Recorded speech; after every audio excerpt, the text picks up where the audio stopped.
അപ്പോൾ നമ്മൾ ഈ സാധനമൊക്കെ എടുത്താണ്ടേ തോട്ടിൽ കൊണ്ടുപോയി ഇട്ട് വെക്കാൻ പോവാണ്. എന്തെങ്കിലും മീൻ എന്തെങ്കിലും കിട്ടുമെന്ന് നോക്കാം. അപ്പോൾ ഈ സാധനം കണ്ടില്ലേ, ഇത് നമ്മുടെ ട്രാപ്പിൻ്റെ ഉള്ളിലേക്ക് ഇത് പ്രത്യേക തരം ദ്രാവകമാണ് കേട്ടോ. അങ്ങനെ ഒറ്റിച്ച് കൊടുത്താൽ സകല മീനുകളും ഇതിൻ്റെ ഉള്ളിലേക്ക് കയറുമെന്നാണ് ഞാൻ പറയുന്നത്. എന്താണെന്ന് നോക്കാം. അപ്പോൾ നമുക്ക് നോക്കാം എന്തെങ്കിലും കിട്ടുമെന്ന് നോക്കാം. ഹായ് പ്രേക്ഷകരെ, ഡു ഇറ്റ് മലയാളത്തിലേക്ക് സ്വാഗതം. അപ്പോൾ ഇപ്പോൾ നമ്മൾ നിൽക്കുന്നത് എവിടെയാണെന്ന് വെച്ചിട്ടുണ്ടെങ്കിൽ ഈ ഒരു ഇൻട്രോ എടുക്കുന്നത് നമ്മുടെ തോടിൻ്റെ അടുത്ത് നിന്നാണ് കേട്ടോ. അപ്പോൾ ഈ തോട് നിങ്ങൾക്ക് കാണാൻ പറ്റും. അപ്പോൾ തോടിനെ കുറിച്ച് രണ്ട് വാക്ക് പറയാമെന്ന് വെച്ചിട്ടുണ്ടെങ്കിൽ നല്ല പരിശുദ്ധമായിട്ടുള്ള വെള്ളമാണ് കേട്ടോ. നല്ല അടിപൊളി വെള്ളമാണ്. പിന്നെ ഇതിൽ ഗണ്യമായിട്ടുള്ള മത്സ്യസമ്പത്തിൻ്റെ ഒരു കലവറയാണ് സുഹൃത്തുക്കളെ ഈ ഒരു തോട്. എത്ര ഇനം മീനുകളാണ് ഇതിൽ നീന്തി തുടിക്കുന്നതെന്ന് പറഞ്ഞറിയിക്കാൻ പറ്റില്ല, കാരണം ഇവിടെ വന്ന് നിന്നാലേ അറിയുള്ളൂ. അപ്പോൾ പറഞ്ഞ പോലെ നമ്മുടെ ഈ ഒരു തോട്ടിൽ നിന്ന് എങ്ങനെയെങ്കിലും നമുക്ക് കുറച്ച് മീനുകളെ പിടിച്ചെടുക്കണം, കൈ നനയാതെ നമുക്ക് മീൻ പിടിക്കണം. അപ്പോൾ അതാണ് ഇന്നത്തെ ചാലഞ്ച് കേട്ടോ. അപ്പോൾ എങ്ങനെ നമുക്ക് ഒരു ട്രാപ്പ് ഉണ്ടാക്കുക, അതുപോലെ ഇതിൽ നിന്ന് എങ്ങനെ നമുക്ക് കുറച്ച് മീനുകളെ പിടിക്കാൻ പറ്റുമെന്നൊക്കെയാണ് ഇന്ന് നോക്കാനായിട്ട് പോകുന്നത് കേട്ടോ. അപ്പോൾ കുറച്ച് വേസ്റ്റായിട്ട് കിടക്കുന്ന പട്ടികകളൊക്കെ എടുത്തിട്ടുണ്ട് കേട്ടോ. അപ്പോൾ ഇത് വെച്ചിട്ടാണ് നമ്മുടെ ട്രാപ്പ് ചെയ്ത് വെക്കുന്നത്. നമ്മുടെ ട്രാപ്പ് എന്ന് പറഞ്ഞാൽ സാധാരണ ഒരു ചതുര ഒരു ബോക്സ് പോലെ ഉണ്ടാക്കിയെടുത്തിട്ട് അതിന് നെറ്റ് കവർ ചെയ്തെടുക്കുകയാണ് ചെയ്യുന്നത് കേട്ടോ. അപ്പോൾ ആദ്യം ഇതൊക്കെ നമുക്ക് ആണി അടിച്ചിട്ട് ഒരു ഫ്രെയിം പോലെ ആക്കിയെടുക്കാം. അപ്പോൾ ഇതൊന്നും മുറിച്ചാനൊന്നും നിൽക്കില്ല നമ്മൾ ചെയ്യുന്നത്. അതുപോലെ തന്നെ അത്യാവശ്യം വലുതായിരിക്കും. കയറുകയാണെങ്കിൽ എല്ലാ മീനുകളോട് കയറട്ടെ. പിന്നെ സ്പേസ് ഇല്ല എന്ന് പറയണ്ട മീനുകൾക്ക്. കയറുകയാണെങ്കിൽ പിന്നെ ചിലപ്പോൾ ബിരിയാണി കിട്ടിയാലോ എന്ന് പറഞ്ഞ പോലെ.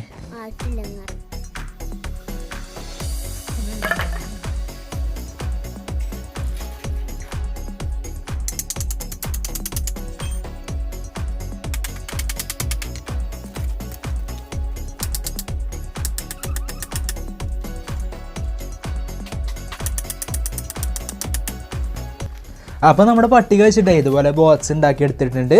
നമുക്ക് നേരെ ഇതിന് നെറ്റ് കവർ ചെയ്യണം. നെറ്റ് കൊതുകുവല, പഴയ കൊതുകുവലയൊക്കെ എടുത്ത് കവർ ചെയ്ത് കൊടുക്കുകയാണ് ചെയ്യുന്നത് കേട്ടോ. അല്ലെങ്കിൽ നമ്മുടെ റാപ്പർ ഉണ്ടല്ലോ, പ്ലാസ്റ്റിക്കിൻ്റെ റാപ്പറൊക്കെ ചെയ്ത് ചുറ്റി കൊടുത്താൽ മതി. അപ്പോൾ ഞാൻ ഇപ്പോൾ തൽക്കാലം നമ്മുടെ കൊതുകുവലയാണ് സെറ്റ് ചെയ്യുന്നത് കേട്ടോ.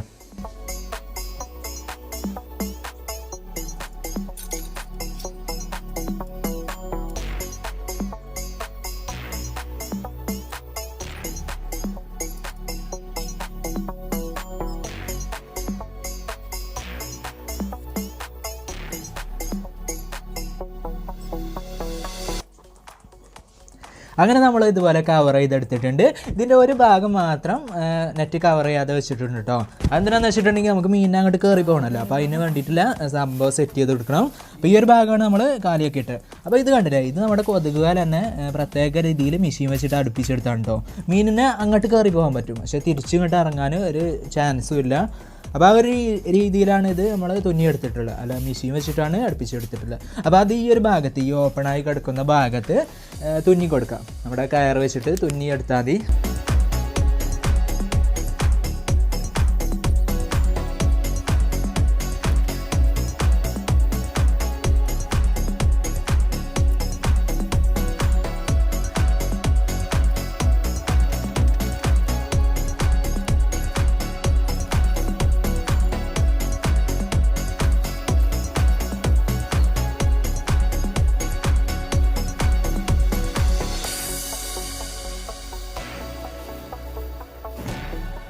അതിൽ ചെറിയൊരു പണി കൂടി ചെയ്യാനുണ്ട്. ഇതിൻ്റെ രണ്ട് സൈഡിലായിട്ട് നമ്മുടെ ചെറിയ നൂലേ അത് കോർത്തെടുക്കാം. അപ്പോൾ ഈ ഒരു നൂലിനെ നമുക്ക് ഇതിൻ്റെ ഉള്ളിലൂടെ ഒരു ബാക്ക് ഭാഗത്തേക്ക് അങ്ങോട്ട് വലിഞ്ഞ് നിൽക്കുന്ന രീതിയിൽ വലിച്ചങ്ങോട്ട് കെട്ടി കൊടുക്കാം.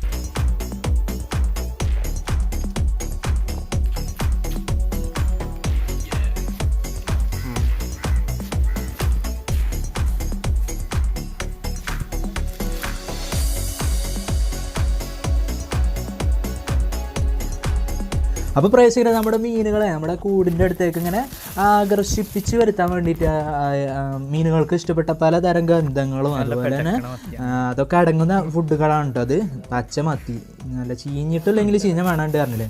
അപ്പോൾ അതുപോലെ ചീഞ്ഞ മത്തി ഉണ്ട്, പിന്നെ കുറച്ച് പിണ്ണാക്ക്, കടല പിണ്ണാക്ക്, പല്ലറ്റ്, അങ്ങനെയുള്ള സാധനങ്ങളൊക്കെ ഉണ്ട്. നമുക്കിതിലേക്ക് നമ്മുടെ തീറ്റ അങ്ങനെ ഇട്ട് കൊടുക്കാം. അങ്ങനെ നമ്മൾ വിവിധ തരം ഫുഡ്, പലതരം ഗന്ധം കിട്ടാനും അതുപോലെ മീനുകളെ ആകർഷിക്കാൻ വേണ്ടിയിട്ട് ഇതിലേക്ക് അങ്ങനെ ഇട്ട് കൊടുക്കുകയാണല്ലോ.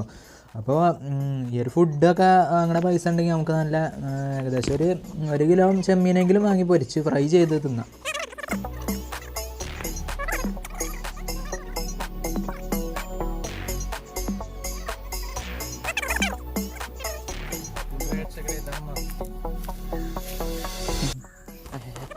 നല്ല നാടൻ പച്ചമത്തിയാണ് സുഹൃത്തുക്കളെ അപ്പോൾ നമ്മൾ ഇട്ടുകൊണ്ടിരിക്കുന്നത്. അല്ല നീർനായൊക്കെ ഉണ്ടെങ്കിൽ നീർനായൊക്കെ വന്ന് ട്രാപ്പിൽ കൊടുക്കട്ടെ. അപ്പോൾ ഇതെന്താന്ന് വെച്ചിട്ടുണ്ടെങ്കിൽ ഇത് പൈനാപ്പിൾ എസൻസ് ആണ് കേട്ടോ. സാധാരണ ഈ ഫിഷിങ് ചെയ്യണ പോലെ നമ്മളെ ചൂണ്ടൽ വെച്ചിട്ട് ഫിഷ് ചെയ്യണവരൊക്കെ അവരുടെ തീറ്റയിൽ ചേർക്കുന്ന ഒരു സാധനമാണിത്. അപ്പോൾ നമ്മളൊന്ന് ജസ്റ്റ് ഒന്ന് ഒഴിച്ചു കൊടുത്തേ ഉള്ളൂ. അപ്പോൾ അതിൻ്റെ കുറവ് വേണ്ട. അപ്പോൾ നമ്മുടെ തീറ്റയൊക്കെ ഇതിൽ ഫില്ല് ചെയ്തിട്ടുണ്ട്. നമുക്കിത് നമ്മുടെ തോട്ടിലേക്ക് ഇട്ട് കൊടുക്കണം. ഓക്കെ.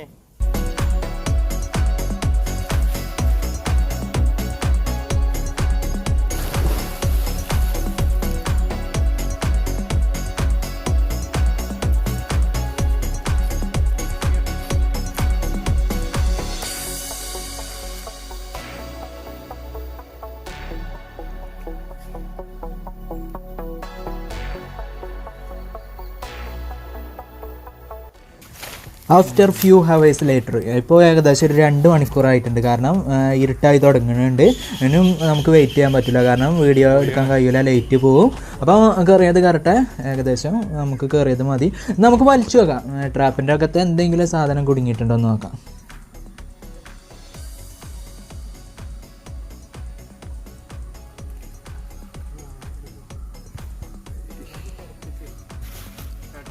പരൽ, ചെറിയ കുഞ്ഞു പരലുകളെ കയറിയിട്ടുള്ള സുഹൃത്തുക്കളെ. എൻ്റെ ദൈവമേ, നമ്മുടെ തീറ്റയൊക്കെ വേസ്റ്റായി പോയിട്ടോ. ഇത് ഈ പരല് കയറണമെങ്കിൽ വെറും വറ്റിട്ട് കൊടുത്താൽ മതി. കുറച്ച് ചോറിൻ്റെ വറ്റിട്ട് കൊടുത്താൽ മതി, പരലുകളെ കിട്ടാം. എന്തൊക്കെയായിരുന്നു മലപ്പുറം കത്തി, കൊമ്പൻ സ്രാവ്, കരിമീൻ, നെയ്മീൻ, പൂമീൻ ആവട്ടെ.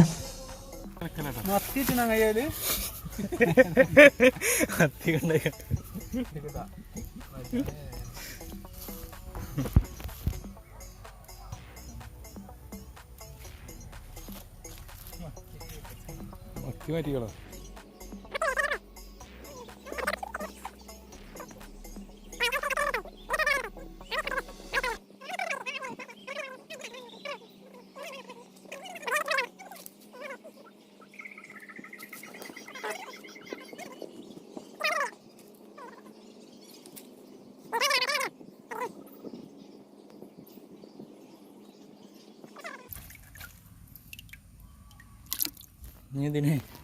ഇപ്പോൾ പ്രേക്ഷകരെ നമ്മൾ ഫിഷ് ട്രാപ്പൊക്കെ ഉണ്ടാക്കി മീനൊക്കെ പിടിച്ചു, നിങ്ങൾ കണ്ട പോലെ വലിയ മീനുകൾ, അതുപോലെ കുറേ മീനുകളൊക്കെ കിട്ടുന്നതാണ് വിചാരിച്ചത്. അത്രത്തോളം മീനുകളാണ് ഇവിടെ നീന്തി തുടിക്കുന്നത്. പക്ഷേ വലിയ മീനുകളൊക്കെ കിട്ടുന്നതായിരുന്നു എൻ്റെ പ്രതീക്ഷ. അല്ലെങ്കിൽ പ്രതീക്ഷിക്കുന്നതൊന്നും ജീവിതത്തിൽ നടക്കില്ലല്ലോ, അതാണല്ലോ സംഭവിച്ചുകൊണ്ടിരിക്കുന്നത്. നമുക്ക് ഈ ഒരു വീഡിയോ ഇവിടെ വെച്ചിട്ട് വൈൻഡപ്പ് ചെയ്യാം. അപ്പോൾ നിങ്ങൾക്ക് വീഡിയോ ഇഷ്ടപ്പെട്ടെങ്കിൽ എന്തായാലും ലൈക്ക്, ഇഷ്ടപ്പെട്ടില്ലെങ്കിൽ ഡിസ്ലൈക്ക് അടിക്കുക. അഭിപ്രായങ്ങളൊക്കെ കമൻറ്റായിട്ട് അറിയിക്കട്ടോ. അപ്പോൾ നമുക്ക് പുതിയൊരു വീഡിയോ ആയിട്ട് അടുത്തൊരു ദിവസം വീണ്ടും കാണാം.